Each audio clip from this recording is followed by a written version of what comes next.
If you work in cybersecurity, you know that feeling. That moment you open your vulnerability dashboard and it's just a flood. It's not even a stream anymore. No, the floodgates are open. We're talking thousands of CVEs released, it feels like, every single day. And they're all demanding your time, your attention. So the real question, the one every single security team is wrestling with, is this. How do you find the real threats? The ones that matter right now. Exactly. The ones being used to hack systems today versus the, 99% of vulnerabilities that are mostly just theoretical noise. You just can't patch everything. It's impossible. It's strategic impossibility. Prioritization is the only way. And that is our mission for this deep dive. We're looking at source material, introducing an intelligence solution called threat vision. And our goal is pretty simple. We want to understand what it is, why it even exists, and how its different parts claim to give security teams a real shortcut to effective risk-based vulnerability management. Okay, so let's unpack this. Before we can even talk about a solution, we have to really get a handle on the pain points. What's the state of the industry that makes all this feel like you're just constantly running in place? Well, what's so interesting in the source material is that it doesn't frame this as just a technical problem. It's really presented as an organizational crisis. A crisis driven by information overload. Precisely. The sources point to three major challenges that all feed into each other and just stop organizations from being effective. Okay, what's the first one? It's simple math, really. The first is just the rapidly growing vulnerabilities. The number is exploding, attack surfaces are bigger, discovery is faster, and just the admin task of tracking it all. It's a full-time job in itself. It consumes huge resources. It makes patching everything not just hard, but functionally impossible. Right. It's one thing to fix a few leaks, but it's another thing entirely to secure this huge, sprawling digital city while getting bombarded with new alerts every hour. Exactly. And that flows right into the second challenge, which is often the silent killer for these teams. Excessive noise. Ah, the signal-to-noise problem. Yes. Teams are pulling in feeds from everywhere, vendor notes, scanners, intel providers, and this massive flow of data just creates analysis paralysis. You burn so much time wading through thousands of low-risk items that might not even apply to your time stack. It's a huge drain on people. So we've got this overwhelming volume, and then we've got the problem of filtering it all. What's the ultimate outcome when you're stuck in that cycle? The outcome is challenge number 3. Unclear patching priorities.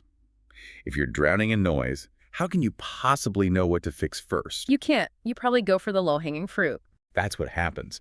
Resources get wasted on easy-to-find, non-critical issues, while the genuinely high-risk stuff, the vulnerabilities being actively exploited, they just sit there exposed because they were buried on page 50 of the dashboard. So you're always reacting to volume, not impact.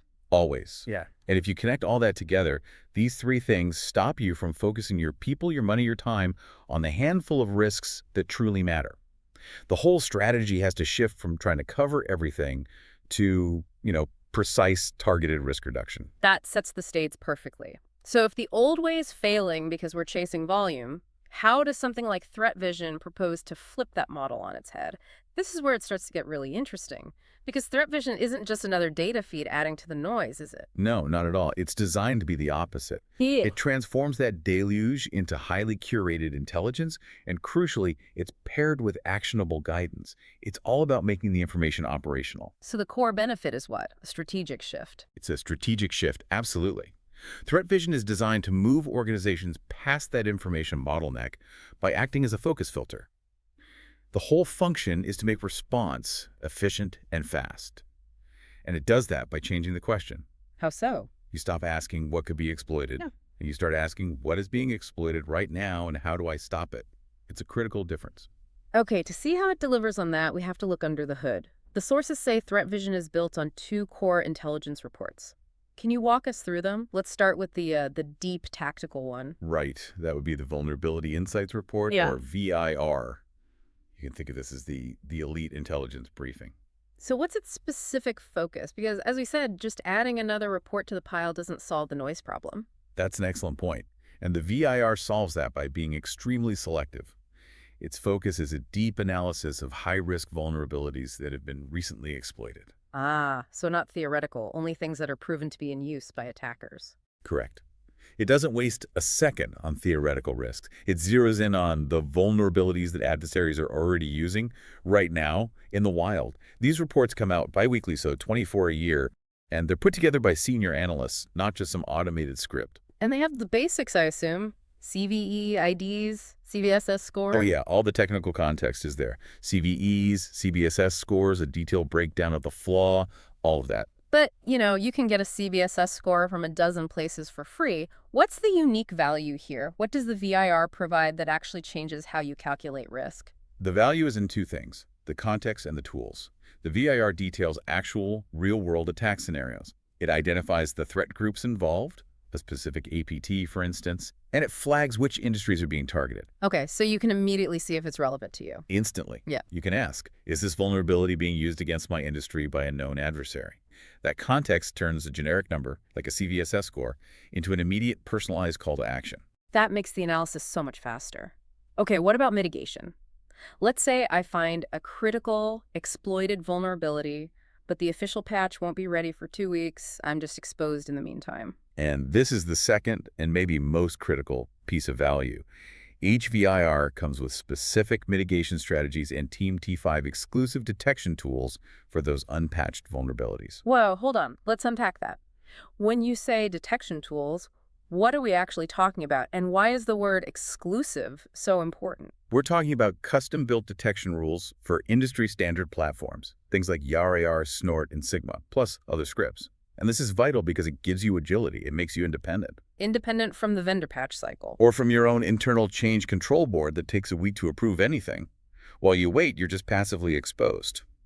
But if you can deploy a custom YAR rule to spot a malicious file, or a Snort rule to detect the specific network traffic from an exploit attempt, You're not passive anymore. you're not.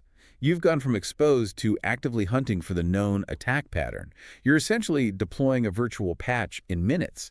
That speed, that proactive defense while you wait for the permanent fix, is invaluable. So the VIR is like a surgeon's scalpel. It's hyper-focused on the bleeding wounds, the actively exploited threats, and it gives you the tools to stop the bleeding immediately. Precisely. It's the depth. But teams still need that broad coverage for just, routine work and general risk reduction. And that's where the second report comes in, right? The Patch Management Report, or PMR. Correct. If the VIR is the deep intelligence, the PMR is the broad, continuous operational guide.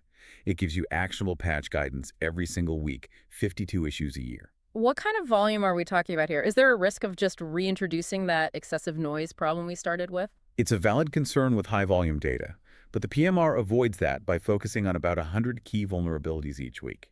The curation process is the key. It ensures those 100 items are genuinely significant based on their potential impact and relevance. And it gives teams what they need to act. Yes, it's built for action, CVEs, what products are affected, CVSS scores, and very clear, explicit guidance on how to patch.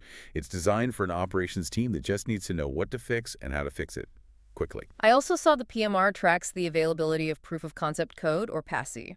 From a manager's perspective, with limited people and time, why does seeing PASI available next to a vulnerability immediately shoot it up the priority list? Because public PASI code is a massive risk multiplier. When working exploit code gets published online, the barrier to entry for attackers just plummets. Anyone can use it. Almost anyone. The vulnerability goes from a complex, theoretical problem to a point-and-click weapon. So the PMR tracks that, making it easy for teams to triage those 100 weekly items. If a vulnerability has a high CVSS score and there's a public PASI, It goes to the top of the list. No questions asked. it has to. It's a fire alarm. That makes perfect sense. So you have the PMR handling the broad, continuous patching based on risk indicators like CVSS and PASI. And then the VIR provides the depth and the immediate defense for the absolute highest stakes, actively exploited threats. Okay, so let's connect all this to the bigger picture. Yeah. How do these two reports work together to create what the source material calls the optimal solution? It has to be more than just getting two different emails. Right. The synergy is in how they map directly to an organization's most critical needs. They complement each other across the entire defensive cycle. So let's take the first need, identifying recently exploited high-risk vulnerabilities. How do they tackle that together? Well, the PMR gives you that broad list of things that could affect you, but the VIR is the definitive source for what is affecting people right now. So the combination means you're aware of widespread issues from the PMR, but you're focusing your elite manpower, your emergency response, on the 24 critical campaigns detailed in the VIR each year. So PMR for the baseline workload, VIR for the emergency action. Exactly. Then you have the second need, Applying effective mitigation, especially for things you can't patch right away, that is purely the domain of the VIR. With those exclusive detection tools. Yes, those IRA and snort rules. They provide that proactive defensive layer that buys the security team precious time. It ensures that a vulnerability isn't just a sitting duck waiting for a patch. It's being actively monitored. That's a huge distinction. It gives you resilience even when organizational processes are slow. What about the third need? The third is fundamental for planning. Understanding which vendors and products are affected to see your full scope of impact. You need that holistic view. And that's where the combined PMR plus VIR intelligence comes in. By consolidating all that data from the weekly high-volume PMR and the bi-weekly deep dive VIR, the team gets a single, unified picture of their exposure. Which lets them allocate their limited resources effectively. Accurately and effectively across their entire tech stack. It seems like threat vision really changes the game from this reactive, almost archival exercise into a proactive strategy. It's all focused on reducing active, confirmed risk. So, to quickly recap our deep dive here, Threat Vision is a solution built to cut through the overwhelming noise of modern vulnerability management. It does this by combining two intelligence streams. First, the weekly broad PMR for high-volume patching, prioritized by things like POTI availability. And second, the bi-weekly, deeply researched VIR, which gives you context on actively exploited threats and, crucially, provides those exclusive detection and mitigation tools like YRRA and snort rules. And the integration of the two shifts your whole security posture. You move from just passively scanning and reacting to everything to actively defending against known active attack campaigns. That's the goal. Which brings us to our final provocative thought for you to take away. Think about the operational and financial impact of this kind of focus. If an organization can shrink its focus from trying to manage thousands of theoretical problems down to prioritizing, say, just the 24 most critical, confirmed, and actively exploited attack campaigns per year, the ones flagged by the VIR, what does that free up? It frees up everything. Time, budget, people. Exactly. So challenge yourself to think about this. How does shifting your priority from sheer volume to confirmed exploitation change security's role? Does it move from being a necessary cost center, always scrambling to keep up, to becoming a strategic enabler of the business, creating a stable, predictable risk environment where innovation can actually happen faster? At the end of the day, success isn't measured by how many patches you deploy. It's measured by how many critical breaches you prevent before they can even start. That focus on prevention, that's the ultimate sign of a mature program. And that's it for this deep dive. We hope you feel thoroughly informed and are ready to apply a new perspective to your own security priorities. We'll catch you next time.